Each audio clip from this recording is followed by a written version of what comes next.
A radiography of capitalism, what's hidden from you. The Great Wage Silence, How Capitalism Taught Us to Keep Quiet, an investigation into how secrecy around pay became an instrument of control. The unspeakable topic. Imagine sitting in a cafe with 3 coworkers. You talk about everything, politics, relationships, last night's show, but when the smallest reference to pay surfaces, a strange quiet fills the air, eyes avert. Jokes deflect, you might even hear, "It's not appropriate to discuss salaries." But who decided that? This reflexive silence didn't just happen. It was engineered, woven into the invisible fabric of capitalist culture. It is no coincidence that wage secrecy benefits precisely those who sign the paychecks. The modern taboo on discussing salary is one of capitalism's most underestimated manipulations. It keeps workers isolated, divided, and ignorant of their own worth. It turns what should be a collective negotiation into a fragmented guessing game. And it ensures that the surplus, the profit extracted from our labor, flows upward, quietly. Throughout history, the ruling class has consistently relied on psychological tools to maintain its hierarchy. Religion once convinced serfs that obedience was a holy act. Feudal etiquette taught peasants to bow before the noble. Now, in the corporate era, politeness itself has become the new etiquette of control. Question: Why do you think we treat salary conversations as impolite, while open discussions about prices, rent, or stock values are seen as normal? The invention of salary secrecy, wage secrecy, is not an ancient human trait. It was deliberately intensified during the rise of industrial capitalism in the 19th and 20th centuries, as management sought to suppress labor organizing. The logic was simple: if workers compared notes, they might unite. In the early factories and company towns, employers often used individualized pay schemes, performance bonuses, or merit titles to create internal competition. Even office jobs inherited this model. When corporations began to standardize white-collar labor, pay secrecy became policy, literally written into employee handbooks. By the mid-20th century, many American companies had non-disclosure clauses about pay. Some employers even fired workers for discussing salaries. Though modern labor law formally protects such discussion under the National Labor Relations Act, the social taboo persists. It no longer needs to be enforced legally, it lives in our psychology. Capitalism, ever adaptive, doesn't just shape our material conditions. It colonizes our language, manners, and fears. It implants the idea that talking about money is vulgar, yet permits boasting about possessions bought with that money. This paradox is strategic. It hides the system while showcasing its spoils. Question: Who benefits most from keeping workers uncertain about what others earn? The employees or the employers? The psychology of silence around pay, is not just social conditioning. It's psychological warfare disguised as etiquette. The taboo operates through shame and comparison, 2 of the most powerful levers of human behavior. Shame tells workers that financial transparency signals greed or envy. Comparison fragments solidarity by turning colleagues into silent rivals. These are not accidental outcomes. Behavioral economists have shown that uncertainty about peer salaries leads to docility. When you don't know what fairness looks like, exploitation becomes invisible. The internalized politeness of capitalism, that is not something we talk about, keeps workers loyal to systems that underpay them. From a cognitive standpoint, secrecy also distorts self-assessment. People often underestimate their relative deprivation because they lack access to relevant data. That ignorance translates into psychological compliance. And compliance is far cheaper to maintain than surveillance or force. Question: How might your sense of professional value change if everyone in your industry openly shared their salaries tomorrow? If secrecy maintains inequality, why does our culture defend it so fiercely under the banner of professionalism? The capitalists divide and conquer. To fully understand this conditioning, let's recall the oldest trick in the capitalist manual: divide and conquer. Wage secrecy is a division made intimate. It doesn't just split workers by class or role, it divides even friends and coworkers who share the same break room. In sociological terms, secrecy constructs informational inequality. It transforms what could be collective awareness into individualized insecurity. You suspect the person next to you might earn more, but you can't know, and you dare not ask. The result is a toxic quiet that suppresses solidarity, perpetuates discrimination, and maximizes corporate profit. Studies consistently show that pay secrecy amplifies the gender wage gap. Women and minorities tend to receive less precisely, because they cannot benchmark their earnings transparently. Employers exploit that information asymmetry. It is as if capitalism engineered an optical illusion, the paycheck as a mirror that reflects only yourself, not the structure behind you. Meanwhile, in nations where pay disclosure is normalized, such as Norway or Denmark, inequality shrinks. Public databases list income by individual, reducing bias and inflation of managerial compensation. Ironically, it is often the so-called socialist or collectivist societies that end up embracing radical transparency far more than free market democracies. Question. What does it say about a society when workers in a communist state are more transparent about pay than those in the wealthiest capitalist nations? The Chinese contrast. 16 years ago, while global media portrayed China as rigidly state-controlled, something striking unfolded among its workers. On emerging smartphone forums and social networks, conversations often began not with small talk, but with open inquiries. Where do you work? How do they treat you? How much do they pay? This wasn't a naivety. It was a necessity. Millions of workers, aware of labor exploitation in factories, used peer-to-peer transparency as a survival strategy. Wage sharing became a form of mutual defense. They might not have had political freedom, but they used the tools available to claim economic truth. Compare that to the Western landscape, endless entertainment, corporate-sponsored distractions, and a population trained to equate silence with sophistication. Workers turn on prank videos in football games instead of union live streams. The same people who would compare consumer prices down to the cent refuse to compare their income for fear of appearing nosy. This isn't a cultural coincidence, it's a manufactured narrative. The ideology of Western capitalism needs its subjects to identify with individual accomplishment, not collective empowerment. In China's industrial proletariat, open talk about wages became a community habit. In America's consumer class, secrecy became a virtue. Question. How many personal choices in modern work culture are actually systems of hidden coercion dressed as politeness? Propaganda of personal boundaries. Corporate ideology cloaks power in the language of personal choice. You've likely heard phrases like, asterisk, your salary is a private matter. It's unprofessional to ask. Everyone negotiates differently. On the surface, these sound reasonable. But look closer, they're scripts serving one side.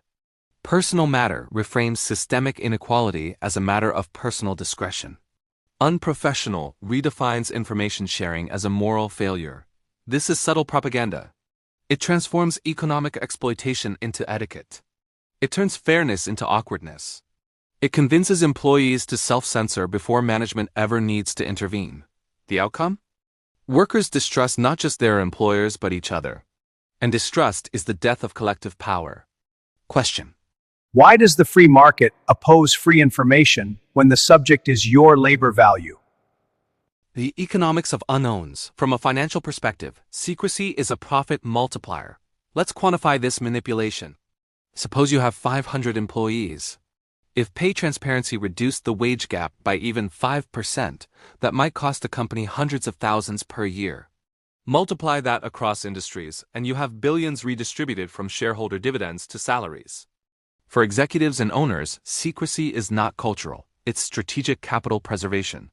This economic fog allows companies to price labor like a product without labeling it. Imagine a grocery store with no price tags. UD pay whatever the clerk guessed UD accept. That's the modern job market. Employers exploit wage ignorance the same way monopolies exploit consumer ignorance. Transparency, by contrast, acts like an open market correction. Just as price disclosure creates competition among sellers, salary disclosure creates accountability among employers. That's why corporate lobbyists fight it under competitive edge rhetoric, because openness democratizes bargaining. Question. What would happen if wage transparency became as normalized as posting your job title or sharing your resume? The digital paradox. Social media promised transparency but delivered a curated illusion. LinkedIn profiles glow with titles, not numbers. Influencers speak of success, not salaries. Even salary-sharing blogs often anonymize the data, preserving the idea that shame lives in the amount. Yet grassroots transparency platforms are emerging. Anonymous spreadsheets and public salary tools have exposed staggering disparities between genders, departments, and ethnic groups. These digital whistleblowers have already forced companies like Google and Microsoft to re-examine equity policies. Still, the paradox remains. The same digital world that encouraged endless data sharing of photos, emotions, and habits still finds pay talk taboo. We monetize our privacy daily, but guard the one fact that could liberate us economically. Question: Are we truly free if our economic truth is off limits for discussion? whose freedom? Capitalism markets itself as the champion of freedom, but what kind of freedom silences truth? The freedom to negotiate privately while employers collude publicly? The freedom to remain ignorant of exploitation so corporations can appear benevolent? True freedom rests on knowledge. Without transparent data, markets devolve into deception. Without open speech, democracy rots from within. Wage secrecy mirrors political censorship. Both rely on fear disguised as decorum. Here is the philosophical irony. Capitalist societies ridicule authoritarian states for hiding information, yet hide their own economic hierarchies under cultural self-censorship. We may have free speech by law, but not by norm. And norms can enslave as effectively as police. Question: If silence protects power, whose power are we protecting when we refuse to talk? Breaking the code of silence. Every cultural shift begins with conversation. Talking about pay isn't rebellion, it's repair. It's the restoration of economic literacy after a century of strategic amnesia. Here are foundational steps toward collective transparency. 1. Talk carefully but consistently. Start with trusted peers. Compare notes. Treat it as mutual education, not gossip. 2. Document patterns. Anonymous sharing builds data. Data builds leverage. 3. Normalize inquiry. Ask respectfully, but without shame. What's the range for your role? Normalize that question like any other industry metric. 4. Protect one another. Never publicly identify colleagues to management. Shield names and share numbers. 5. Demand disclosure. Push for employers to publish pay bands, just as they publish pricing for customers. These steps turn taboo into collective strength. The moment we speak salaries aloud, the illusion of individual struggle crumbles. We see patterns by gender, race, department, and the myth of meritocracy collapses. Question: What would happen to corporate hierarchies if every worker could see the pay of everyone above them? A culture rewired. Let's envision an alternative, a transparent economy. In this future, every job posting includes verified pay ranges. Companies publish real data on internal equity. Workers know the baseline for fairness before negotiations even begin. Recruiters would adjust to a world where honesty is not optional but expected. Employers would compete not on secrecy but on reputation. Transparency would cease to be radical. It would become routine, like nutrition labels or environmental ratings. This cultural rewiring won't happen overnight. It requires defiance against the shame economy, the idea that self-worth equals income. Therefore, your income must remain hidden. Transparency dismantles that illusion, replacing shame with solidarity. When that happens, capitalism itself will face a mirror. Wage secrecy is its final camouflage. Remove it, and everyone sees the machinery bare. Value flowing upward not by merit, but by manipulation. Question: Are you ready to clear your mind and see how manipulated you are? The call to speak. We arrive at the heart of the matter. Wage silence is not a personal choice. It is a learned obedience, a cultural script written by those who profit from ignorance. Every time we stay silent, we help write the next sentence. Transparency is not dangerous, it is contagious. One open conversation inspires another. And another, eventually, the walls of secrecy collapse under the weight of shared truth. So here's the call, not political, but human. Refuse the etiquette of silence. Break the habit of isolation. Transform secrecy into solidarity. Let no employer, no ideology, no etiquette convince you that your worth should live in the dark. Demand published pay structures as confidently as you demand fair prices. Ask, listen, and share, quietly, safely, persistently. Every number spoken aloud is one less chain unbroken. Because the greatest trick capitalism ever pulled was convincing workers that equality was impolite. When we start talking, the spell ends. Question: Are you ready to ask and answer the question they told you never to speak? Then let this be the moment you quietly cross a line you were never meant to cross. Not by shouting, not by posting, but by choosing one person you trust today and saying out loud what you were trained to hide. This is what I make. What about you? That is your first act of economic self-respect. That is your first act of solidarity. That is how the silence begins to crack. You don't have to confront your boss tomorrow. You don't have to start a movement on your own. You only have to refuse to keep playing a game where you are blindfolded and they are not. So here is your call to action. Before this day ends, share your real number with at least one trusted coworker or friend. Listen without judgment when they share theirs. If you find unfairness, don't swallow it. Document it. Write it down. Keep the receipts. In the next week, ask your company in writing, in a meeting, or through your peers for clear, public pay ranges for roles, not backroom deals. And from now on, when someone says, "We don't talk about that," let a part of you answer, "That's exactly why we must." You are not just an employee renting out your time. You are a human being whose value has been systematically blurred on purpose. Every honest number you speak brings that value back into focus, for you and for everyone standing next to you in the same invisible struggle. They built this system on your silence. You can start to unbuild it with your voice. So ask the question, answer the question. Pass it on, because the day we stop treating wages like a shameful secret is the day we stop being easy to exploit. Please tell me what you think and how you feel about this issue. Analyze it, brainstorm it, debate it, and if you like it, please share it. Thank you for watching.